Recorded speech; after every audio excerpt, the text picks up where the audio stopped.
Father, in the name of Jesus, we pray. We acknowledge your presence in our midst. In the mighty name of Jesus, we thank you. Thank you, Jesus.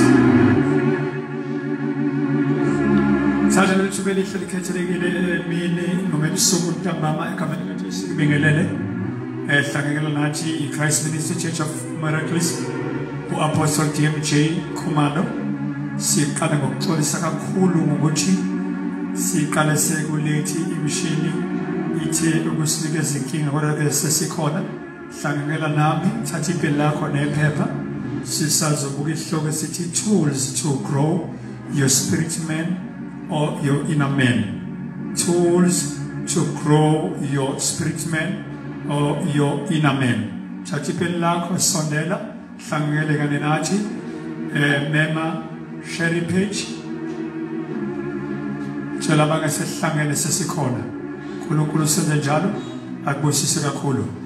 Ngesonto besithi strengthening your spirit or your inner man.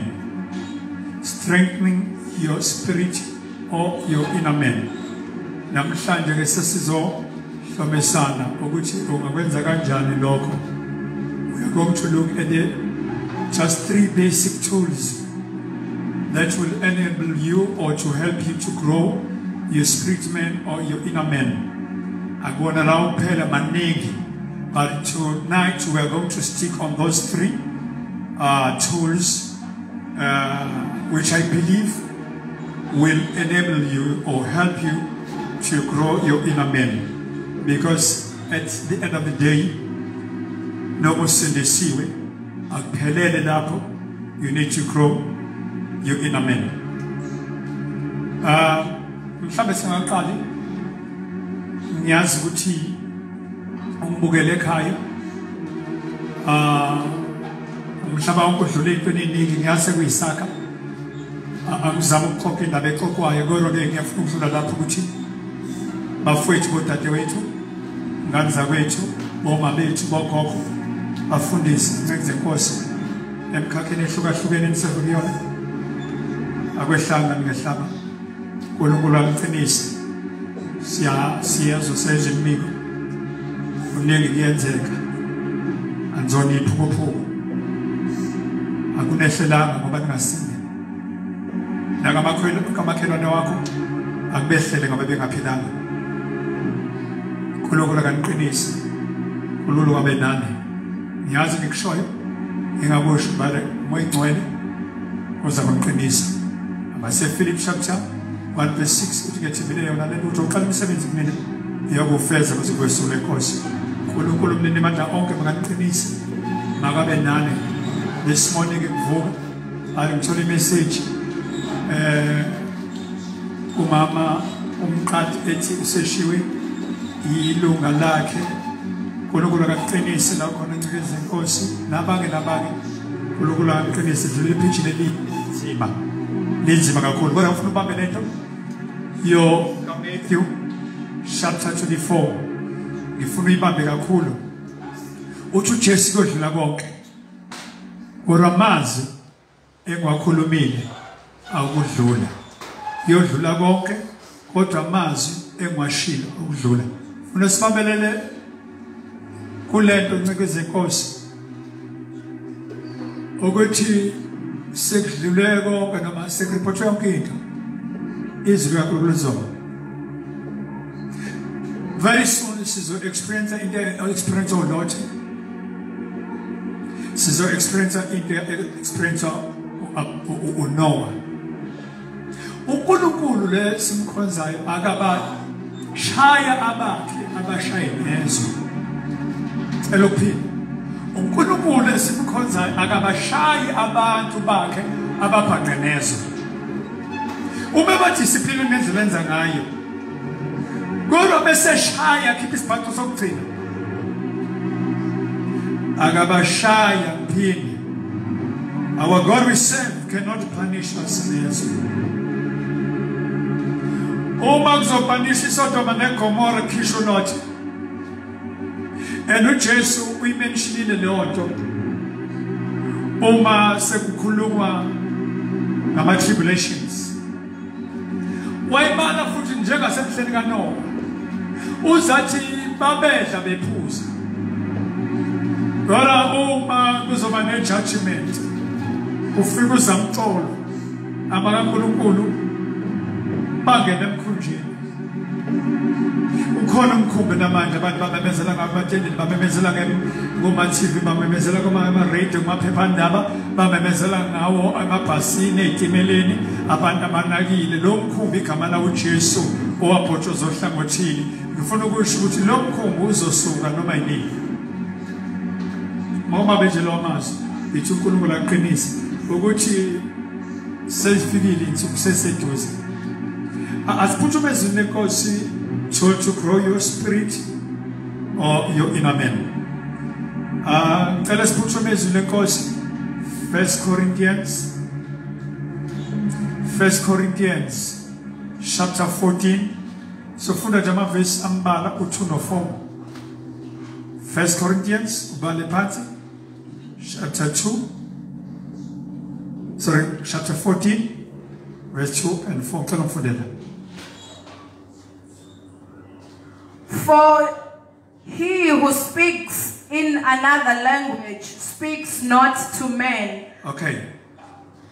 Inkosi kusisa ukufunda kwezwi layo. Amen. Now mfuna ubambe. Ngicela uphinde lo line. For he who speaks in another language speaks not to men but to God. Asimela lapho. Okay. Izolo ibambe nje kanjalo bese hamba nawe kanjalo. Okhuluma samba nawe. Okhuluma ngelimi ukhuluma kubani? To God. Akakhulumi kubani? To men. Ukhuluma kubani? Not to men but to God. Okay. Okhuluma ngani? In language. Okay. If you want to grow in the spirit, if you want to grow your inner man, listen to this very carefully.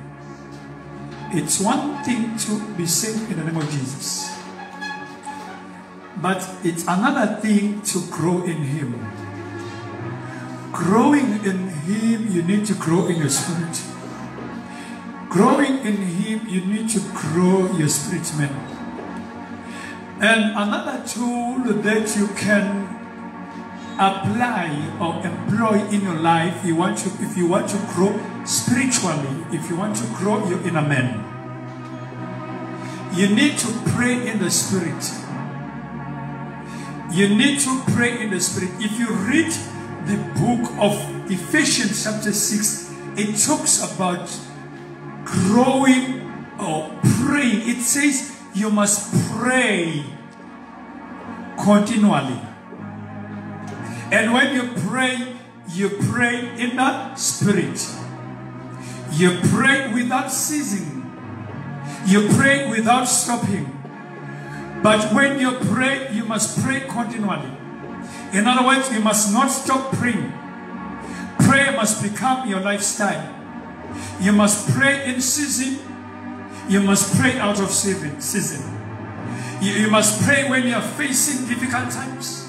You must pray when you are happy. So a prayer must be your lifestyle. A prayer must be something that you do on a daily basis. You don't need to pray when you go or when you are in the church.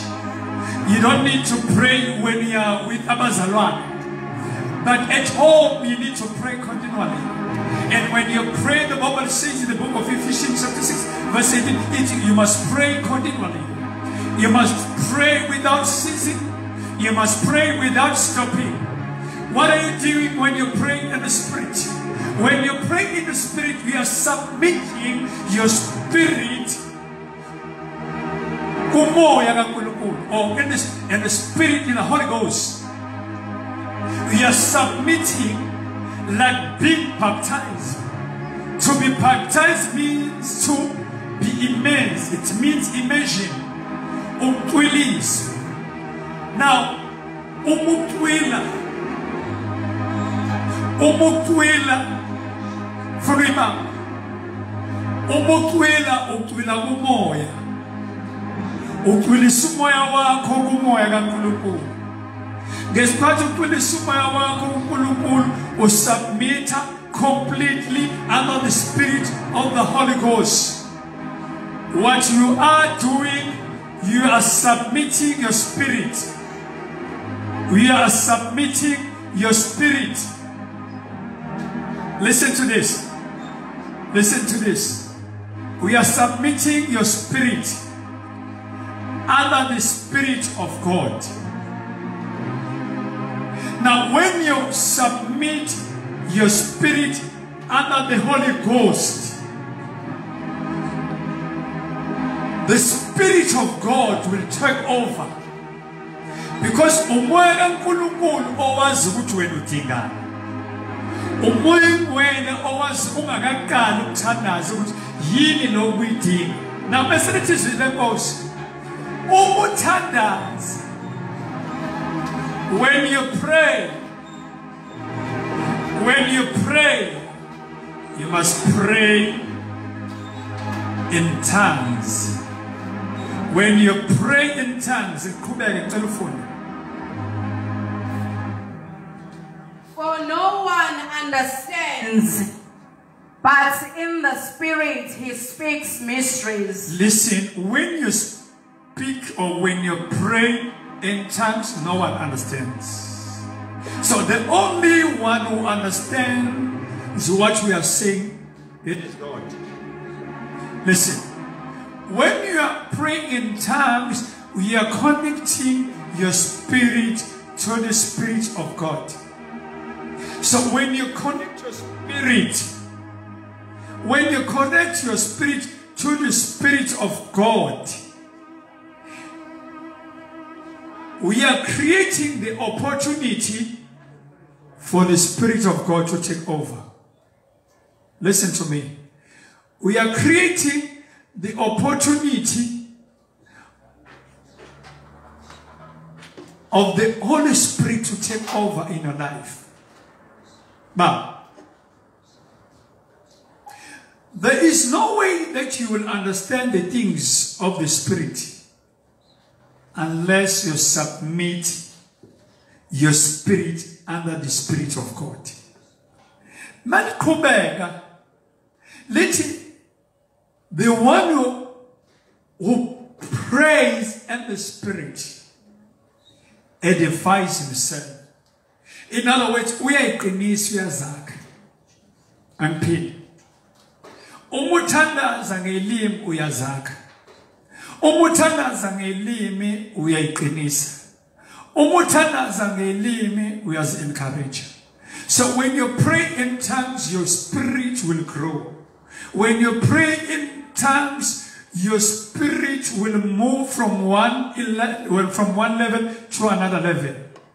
We are growing your spirit spiritually. So one, you need to pray in the Spirit. You need to pray in tongues. Let me say it again. You need to pray in tongues. Maybe one need to answer this question. Why in tongues? Why in tongues? For simple one reason. When you pray in tongues, it is not easy for the devil to attack you. Let me say it again. It is not easy for the devil to attack you. Listen to this. I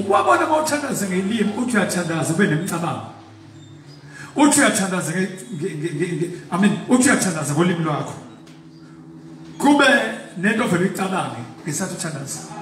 you must understand that the devil is attacking you in your prayer. But in other words, even if the devil will attack your mind, but in God understand that. For you to grow your inner man, pray in tongues. Another point still on that. If you us from the James chapter 5 verse 17. Jacob 5 verse 17. James 5 verse 17. James 5 verse 17. Jacob 5 verse 17.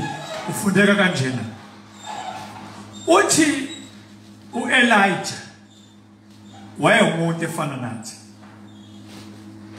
Wakhuleka eminyaka emithathu nenyanga ezisithupha ukuba linganithi noma lingane. Wabuya wakhuleka labolelana. Ufuna sibambe ukuthi uyenze kanjani leyo nto. 1. Lithi iBhayibheli wakhuleka. Imvula iyangana. Wahathi ubelince ukuthi ahambe yobheka ukuthi ibonane. Iyabuyisa impendulo yokuthi ayiboni lutho. Wakhubeka wakhuleka. That is what the Bible says. We must pray continually. You must pray without ceasing. Wakhubeka kwesibili. Wathandaza. Wathi encekwini hamba uyobheka. Yabuya inceku nento engenathemba. Angiboni lutho. Kuyenzeka uthandaze ungaboni lutho. Ake ngikhulume nawe namhlanje ebusuku ukuthi ukuthandaza awuyiboni ngamehlo into oyithandayo, but ngifuna ukukutshela ikhona in the realm of the spirit. Ukuthandaza, it's like investing ebhenki lakamoya. Lithi iBhayibheli waqhubeka wathandaza kwathandaza ngathi ushaya umoya njengoba kusho uPaul, wathandaza ngathi into ayithandaza isisi, wathandaza ngathi into ayithandaza ayinangqondo. Wafika number 6, number 6 inamba yomuntu. Sedlulile number 5, number 5 inamba yegrace. Sangafika number 7. Ethi nceba ayobheka. Bebuya ethi ifuna ngangesandla. Uthi hake sesokwakhela phezulu kwalelo. Phezulu kwalelo fela ngangesandla bebele ngangeqela. Yini leyo? Leyo into ekhombisa ukuthi uElijah was a man who understood the things of the spirit, because he had grown enough to understand the things in the realm of the spirit. For you to grow your spirit, you need to pray continually.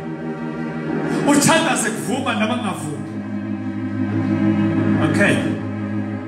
Akekusize. Mawuvuka uzoqala usuku. Musu vele uphume endlini. Mawuzoqala usuku awuyazi into eyenzekayo noma ezokwenzeka. Ezinye izinto ziqala in the realm of the spirit. I said on Sunday, everything that you see had already begun in the spiritual realm or in the world of the spirit.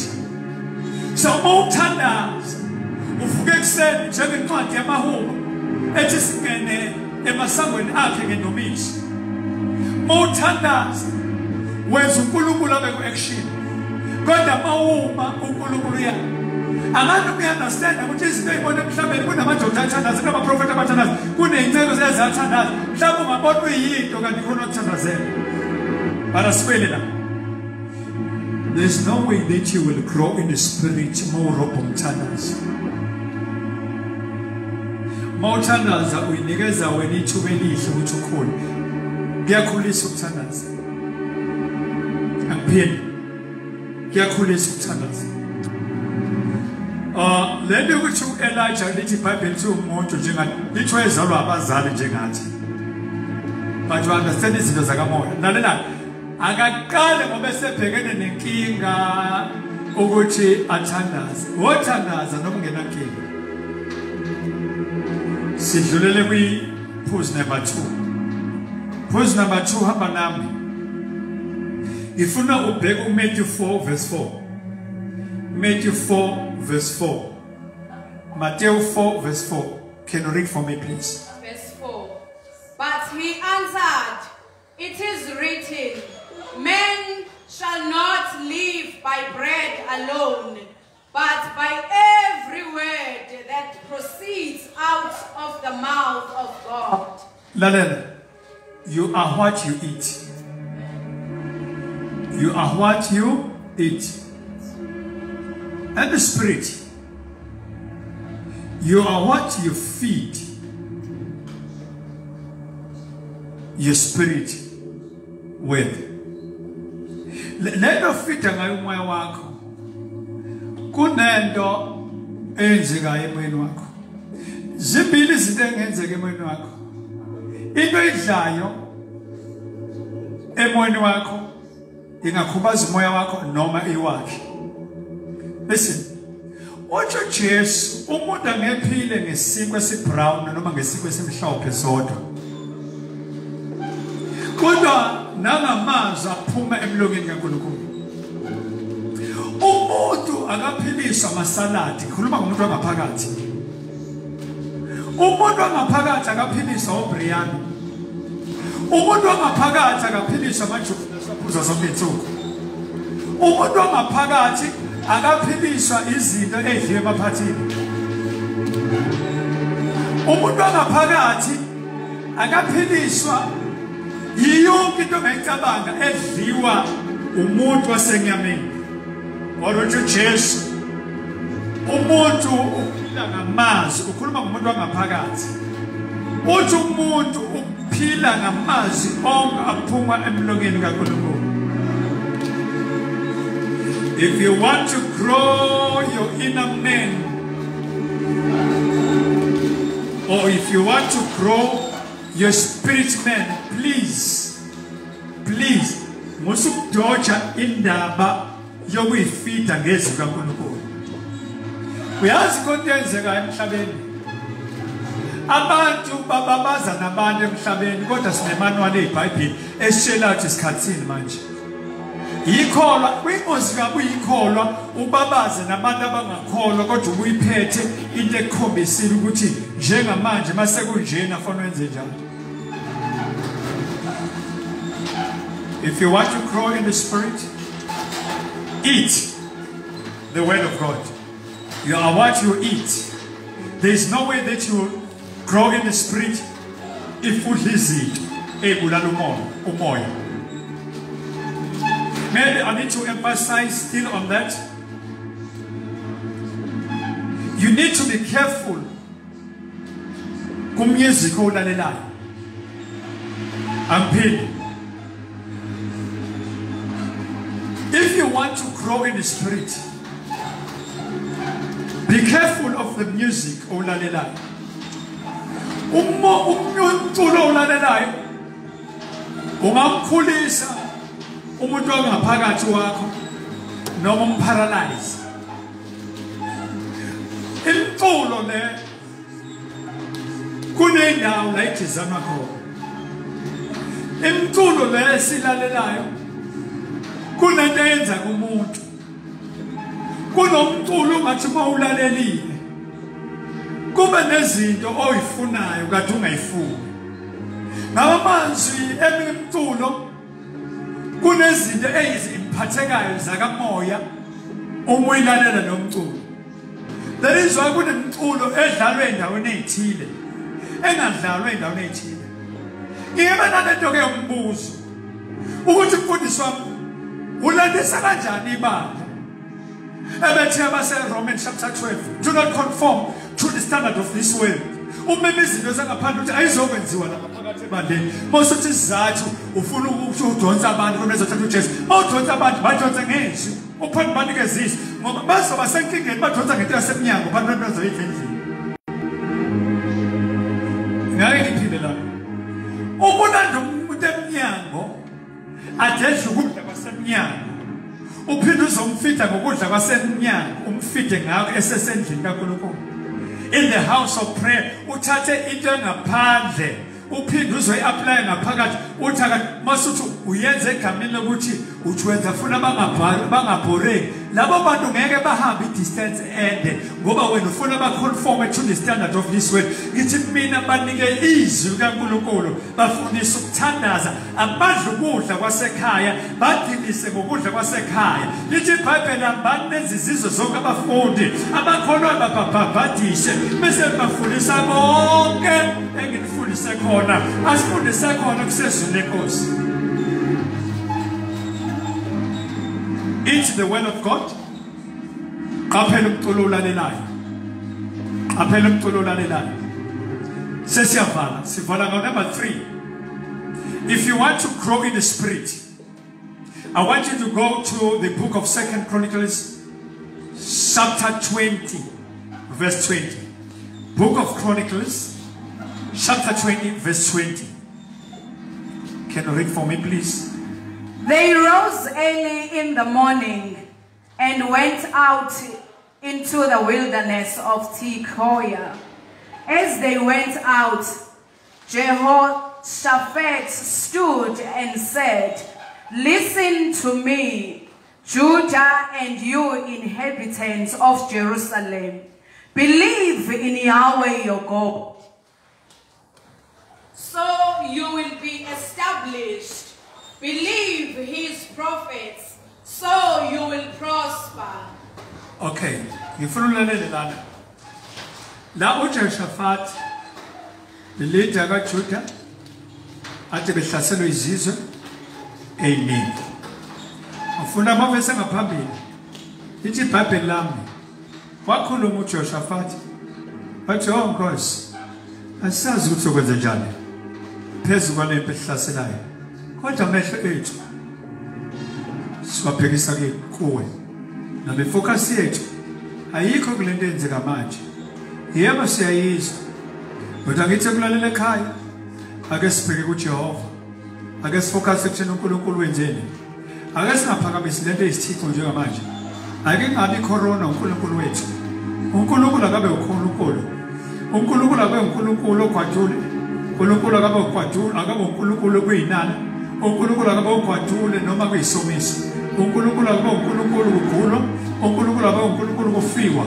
Akabe uNkulunkulu kuphilwa. Akakapheki uNkulunkulu. Akabe uNkulunkulu kuhamba kahle. Akabe uNkulunkulu kuhambi kahle. Abapostoli kwabehlela elithi iBhayibheli lami kwafika isikhathi la inkosi eyiphethe uHerodi eyala nabangcwele. No, bathandaza abapostoli bathi Nkosi Jehova kawululisana. The king of the olden days, Jehovah Yahweh, was ruling already, son. What you Jehoshaphat? Listen, people of Judah. Listen to God, or be obedient to God. You shall be established, or you will be strengthened, or you will be strong. But listen to this. If you listen to God through the prophets,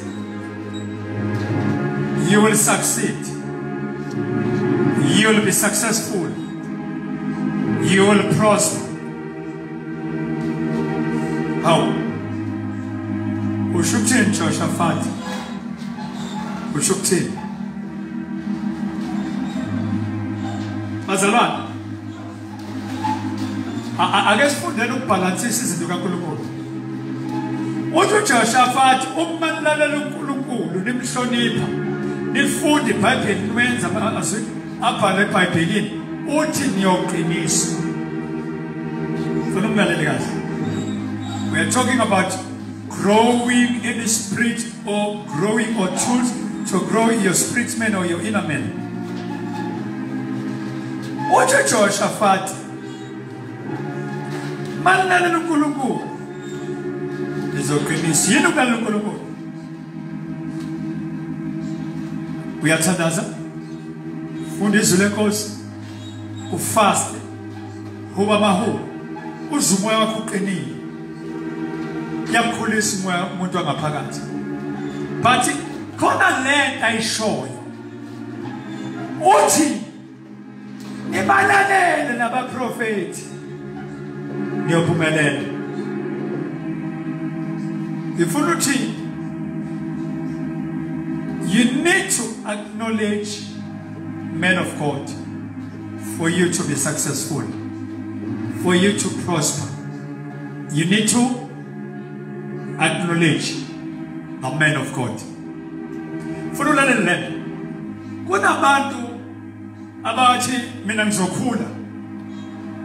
uNkulunkulu uzokhulisa umoya engcwele uzokhulisa. Umoya engcwele uphelele. Umoya engcwele nakho konke. Khona ke le group angazi sikuzingenweni engabisafuna ke noma attend amasonto engafuna ukulalela abafundisi bayo. Ethi nje hayi umoya engcwele. Masilale umoya engcwele. Uyena uzokwenza yonke into uzosikhulisa nasenoJesu bese kunomoya engcwele akusamdingi umfundisi. Lalela uzokhula ngekhanda. Uzokhula ngekhanda ngilalele kahle. Umusho njalo uqonda ukuthi wena ngaphinde kathende isonto. Uqonda ukuthi wena ngaphinde kube muntu phambi kwakho. Wena uphikisa izwi the great commission of Jesus. Athi abantu nezizizwe zonke abafundi. Athi okholwayo abhabhadiswe egameni likaJesu. Athi bese niyabafundisa ukugcina konke. Ungasho ukuthi uyofundisa umoya engcwele yonke into. Acknowledge the man of God. The things that you receive straight from God, but the things that you receive from the man of God, you need to acknowledge the man of God for your inner man or your spirit man to grow. Otherwise, you will die. Otherwise, your spirit will experience the so-called the spirit of dwarfism. Ube na 20 years wasindiswa uclaim ukuthi thina safika kuqala ngelibandla kule labantu abane 3 years uthi bakhula kuqala nawe wenziwa yini wena kulelo bandla kade wafika kodwa awuacknowledge umuntu ophambi kwakho. Uya-acknowledge umuntu ophambi kwakho. Uya-acknowledge noma unezinto nawo nazo. Uya-acknowledge noma usenezinto wena obuthi uyakwazi ukuzenza ayingcono kunezakhe. Uya-acknowledge for one reason. Akuyona yonke into ethandazelayo uNkulunkulu. Angiphi. Akuyona, it is not everything that you are praying for, everything that you've been fasting for, everything that you've been praying for the past 20 years. Also, ithola uNkulunkulu. Ezinye izinto ethandazelayo azikho kuyena, zikubantu bakhe. For you to grow in the spirit, awu-acknowledge le nceke phambi kwakho. Awu-acknowledge iy'nceke zikaNkulunkulu. Awuyeke ukubukela phansi iy'nceke zikaNkulunkulu. uNkulunkulu ayikho imistake. Akakwazi ukubekela umuntu phambili kanti isidingo asikho. Kunabantu esifikele phambi kwabo sasindiswa. Siyaba-undermine manje. Siba-undermine egameni lokuthi kunezinto esesizazi. Siba-undermine egameni lokuthi kunezinto esizizwe ngabanye. Uma sesizwile ngabanye sabothi lo akasadingeka. Please, I am begging you, obey other men of God, acknowledge other men of God. It will help you to grow your inner man. Otherwise, things that you are praying for, ezinye azikho kuNkulunkulu, ezinye zezinto ethandazelayo zidepositwe kubantu. Otherwise, ubungeke uthandaze healing ungayitholi uze uye kwindoda kaNkulunkulu. Lento it simply means akuyona yonke into kuwena, enye into yakho kuNkulunkulu. We are in the body of Christ. Singamalungu ahlukeneyo. Omunye une healing, omunye une prophecy, omunye une prayer, noma une prayer advance kunomuntu. Uma ufuna ukukhulisa umoya wakho kunezinto ongeke uyithole kuNkulunkulu. Kodwa uzothi uma usukhulekile uNkulunkulu ayibeke kwabanye abantu. Uma uba-undermine uyolobuye njalo uNkulunkulu, uyolobuye njalo entabeni yothanaza, ubuye u-empty. Bangaka abantu abama-40 days fasting babuye benjengayizolo bengashintshile because le nto joyilanda entabeni uyoyithola ezansi kumuntu ongam-acknowledge. Acknowledge the man of God. are people in the Bible. I want to mention few characters that we read about in the Bible. Ayibamba imfihlo ukuthi mangizokhula kumoya ake acknowledge lo muntu ophambi kwami. Le nto acknowledge umuntu ngeke ngithi mina uDoba masukujwayela. What wajwayela uDoba lokusebenzini? Jesu namandla, uJesu ogcotshiwe, uJesu emnini amandla onke, kunezinto angazenzanga ngakubo because acknowledge bamthatha kancane.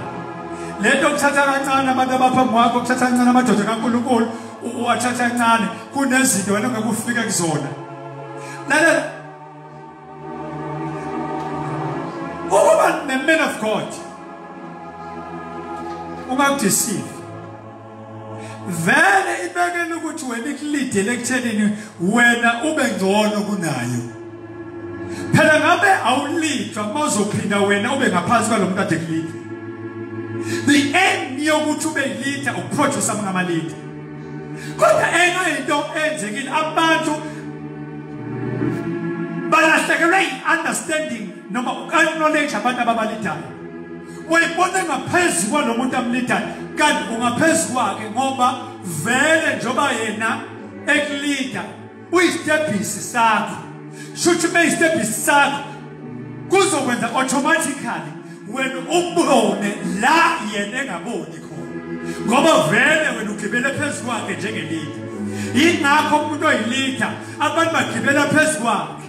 Yini bagibela phezulu kwakhe ungizwe kahle lokugibela phezulu kwakhe ngisho negatively. But ukugibela phezulu kwakhe kusho ukuthi njengelida they start on kule leader as a step ladder ukuthi babone la uNkulunkulu efuna bayisa khona. But imistake ongayenza ukuthi uvele ungam-acknowledge ulahleke into zakho bezoya kuzona. I want us to look at the few characters in the book of Kings.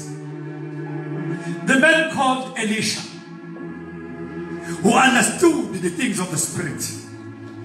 Elisha was the subject of Elijah. There were other prophets ababeseva Elijah, but Elisha wamseva ngendlela yokuthi understand izinto zakamoya ukuthi there's a secret kulo muntu. Kunezinto ezibanda angaze ayithaza njalo lento. Kunezinto ezibanda noma ungathandaza ufasa 3 months ngeke uyinuke. uNkulunkulu uyibeke kubantu akuphindele noma ungafasta unyaka wonke konanta akuyithole uNkulunkulu straight ozoyithola kubantu.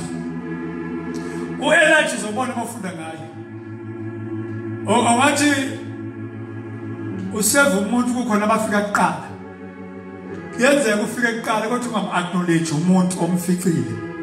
Umuntu omficile acknowledge abanye abantu. Unga-acknowledge indoda kaNkulunkulu i-acknowledge abafika kamuva. Sensithi isizulu isinamuva liyabuka. Kunabantu abafika kamuva bathola into zabo. Kube nabantu abaklema ukuthi ade safika bangayitholi into zabo. Lalela sesothatha Elisha kufika isikhathi la eprofetha khona abanga abaprofeti abaklema ungaprofetha kodwa ungayi-understand izinto zakamoya uprofethe ngenxa yegift. Uma bethi bamsusa kwindoda kaNkulunkulu ukuthi aningahleli konke engiyibonile neningayiboni konke engayi-understand nengingayi-understand. And the man wayeseduze kanti kunegama ento afuna ukuyithola yatholwa uyena abangayithola. Wayithola u-Elisha el-prophet nabama-prophet bangayithola kodwa igarment. The garments, peculiar garments, oyewathola kumadoda kaNkulunkulu mawuseva ngokuthembeka mawu-acknowledge. Elisha served Elijah and that resulted ekutheni athole igarment. I always say there are anointings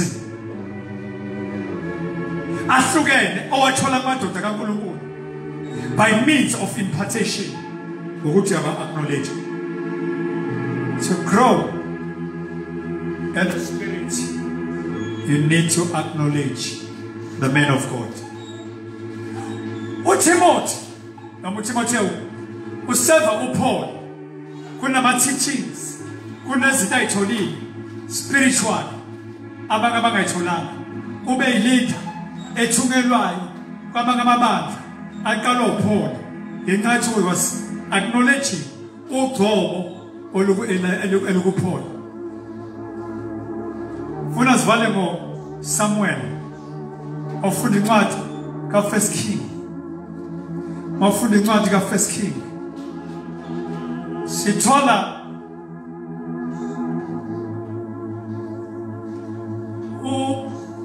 Eli umpriest. Nesikhathi uEli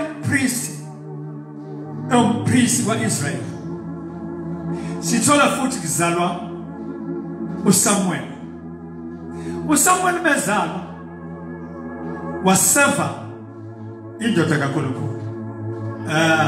Ngithanda lelizwe lithi noma lale ngasavamisile iphimbo kuEli. Ngasavamisile iphimbo. Angabe ngizona ekhaya. Lale ngasavamisile iphimbo kuEli, but yaseva kodwa lengane. Yaseva yathi kufike kule ndoda ngeke ngiyishiye noma sekunama storms sinabantu abathi kunama storms baphuma emkhonjeni bacwile bagqulize ngaphandle. Konale ke mfundisho umengcola icelizela inhliziyo ungayishiyi indoda kaNkulunkulu mawubona umkhumbuzo azange uzakazanyiswa ngoba ama storms ayadlula kodwa uNkulunkulu ayibisile waseva uSamuel noma bafana baka Eli bengaseve ngeqiniso waseva ingane zika Eli biologically zingaseve ngeqiniso yaseva ingane ebizwa ukuthi uSamuel yaseva ngeqiniso noma ingazalwa biologically kunabantu abangazalwa biologically kodwa bazothola izinto kaNkulunkulu njengathi thina sifika ensindisweni sangena ngenxa yabanikazi bensindiso noma abanikazi la uJesu azalelwe khona bayishweba thina sayithola. Acknowledge the man of God. Waseva. He was serving and acknowledging uEli. That's the freedom. Distance ayihambayo uSamuel eseve obediently eseve uEli. Wathola anointing. Wathola impartation. Wakhula in the realm of the spirit. Wathoba uSaul. Wathoba noDavid. Umuntu lo understand ukuthi uya-acknowledge umuntu obeke uNkulunkulu. Asivale. Ngaba namayini umuntu obeke uNkulunkulu phambi kwakho. Sometimes voice noma iphimbo ingaba imvelo kancane. Phimba abazali indaba ukuthi uNkulunkulu ukhuluma nomfana. Umfana kan understand iphimbo. Kodwa umuntu omdala ngenkathi umfana useduze komuntu omdala noma uSamuel useduze kwaEli. Lento ukuthi useduze khona abantu abaseva bekude. Lento ukuseva eseduze uElisha useva uElijah eseduze wathola izinto kaElijah. uSamuel useva uEli eseduze wathola izinto kaSamuel zikaEli. Lento ukuseva noma acknowledge indoda kaNkulunkulu useduze kwayo kwenza ukuthi uyithole kahle into zayo. Lento yenza ukuthi noma ivoice ingasatholakali ivoice kaNkulunkulu ingakhulumi kuyona wena moseduze kuzokhuluma uNkulunkulu ungayi-understand i-language kaNkulunkulu kusho ukuthi khona umuntu omdala okwazi ukulamulula ulimi likaNkulunkulu. Acknowledge the man of God. It will grow your spirit. May God bless you. May God help you. May God help you. Pray in the spirit. You'll grow in the spirit. Pray in the spirit. Pray continually. It will grow your spirit. What you eat is what you are. You are what you eat. Eat the word of God. Only uletshise acknowledge abaphambi kwakho ongabandleleli. May God bless you. Let us pray. Father, in the name of Jesus we pray. Usisa abantwana bakho besalalile emakhaya baqinise ubakhe emini amadlula kuzona baqinise ukuba mise egama lika Jesu. I pray for those abadlula kumaphenzi abadlula kuNkulunkulu othethweni emini ehlukeneyo egama lika Jesu. Abagulayo ngoloma ukuphila, receive your healing egama lika Jesu. Receive your deliverance. uNkulunkulu akakusize ukhule ey'ntweni zikamoya egameni lika Jesu. Siyabonga ngcwele magcine egama lika Jesu. Siyabonga usamukelile uNkulunkulu akusize. Asikuthathe kancane ukuthi uthenga idatha lakho. I understand ukuthi kunjena kodwa ufuna uhambe njengomuntu kamoya. Umuntu kamoya akayibuki izinto ngehlo lasemhlabeni, ibuka ngehlo lasezulwini. Ngathi isaqala icorona, ngathi insuku zokuinvest, insuku zokutshala. Abatshala mhla iqala bazokutshela bavunile. Fika nje second wave badla ithela ngoba bayilalela lo. Kulula kubusisa. Share page. Like, siyacela nama comments. May God bless you. Apostle KMJ Kumalo Wemandla, the Christ Ministry Church of Miracles.